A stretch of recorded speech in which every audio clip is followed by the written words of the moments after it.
हज़रत मरियम अलैहिस्सलाम। कुरान करीम में हज़रत मरियम का जिक्र कई जगह आया है, ख़ुसूसन सूरह मरियम में इसका जिक्र कसरत से है।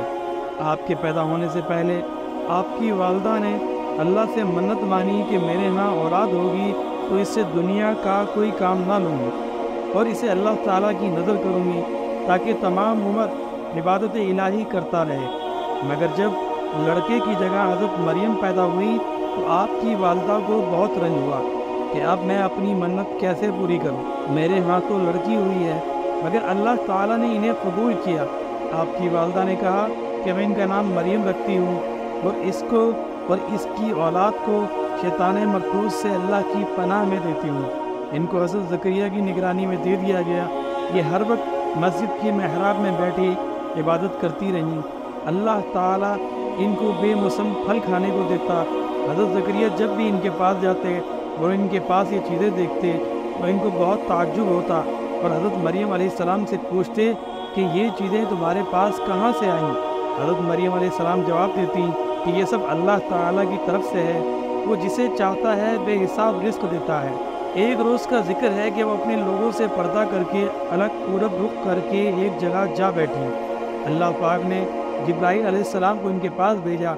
वो इनके पास कामिल इंसान की शक्ल में आए। हज़रत मरियम अलैहिस्सलाम ने गैर आदमी को देखा तो पुकार उठी, अगर तुम नेक आदमी हो तो मैं पनाह चाहती हूँ। फरिश्ते ने कहा, मैं तुम्हारे रब की तरफ से भेजा गया हूँ कि तुम्हें पाक लड़का दूँ, उसका नाम मसीह होगा। वो दुनिया और आखिरत में मुअज़्ज़िज़ और अल्लाह के नेक मुक़र्रब बंदों में से होगा। झूले में और बड़ा होकर लोगों से बातें करेगा और नेक बच्चों में से होगा। हज़रत मरियम ने कहा, मेरे यहाँ लड़का कैसे हो सकता है? मुझे किसी आदमी ने छुआ तक नहीं और मैं बदकार भी नहीं हूँ। अल्लाह की तरफ से जवाब मिला कि ऐसा होकर रहेगा। हम इसको लोगों के लिए निशानी बनाएंगे और अपनी रहमत का ज़रिया करार देंगे। इसको किताब अक़ल और दानाई, तौरात और इंजील की तालीम देंगे और उसे बनी इसराइल की तरफ रसूल बनाकर भेजेंगे। इसके बाद जिब्राईल अलैहिस्सलाम ने इनके गिरबान में फूंक मार दी, जिससे हज़रत मरियम अलैहिस्सलाम को हमल हो गया। वो दूर एक मकान में चली गई।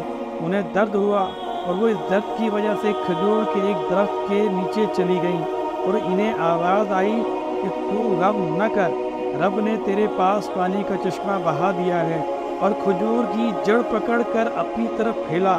तुझ पर पकी पकी खजूरें गिर पड़ेंगी, तो खजूरें खा और चश्मे का पानी पी।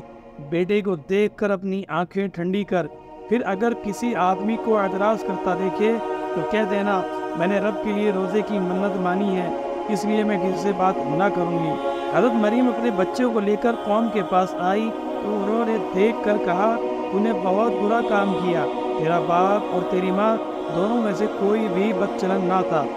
अपने बच्चे की तरफ इशारा किया, मगर इन लोगों ने कहा, हम इस गोद के बच्चे से किस तरह बात करें। बच्चा बोल उठा, मैं अल्लाह का बंदा हूँ, इसने मुझे किताब दी है, नबी बनाया है, जहाँ कहीं रहूँ मुझे बरकत वाला किया है, जब तक ज़िंदा रहूँ मुझे नमाज और रोज़े का हुक्म दिया है, अपनी माँ के साथ भलाई करने वाला बनाया है, सरकश और बदबख्त पैदा नहीं किया। मुझ पर अल्लाह की अमान हो, जिस रोज़ पैदा हुआ, जिस रोज़ मरूँ और जिस रोज़ ज़िंदा उठाया जाऊँ। अल्लाह पाक कुरान मजीद में फरमाते हैं, ये थे ईसा मरियम के बेटे जिसके लिए लोग झगड़ते हैं। अल्लाह ऐसा नहीं कि औलाद रखे, वो पाक ज़ात है। जब कोई काम करना चाहता है तो यही कहता है इसको कि हो जा, वो हो जाता है। ईसाई कहते हैं कि हज़रत ईसा अलैहिस्सलाम खुदा के बेटे थे। अल्लाह ताला ने इसको इस तरह झूठ और बहतान करार दिया और जो ठीक बात थी वो बता दी।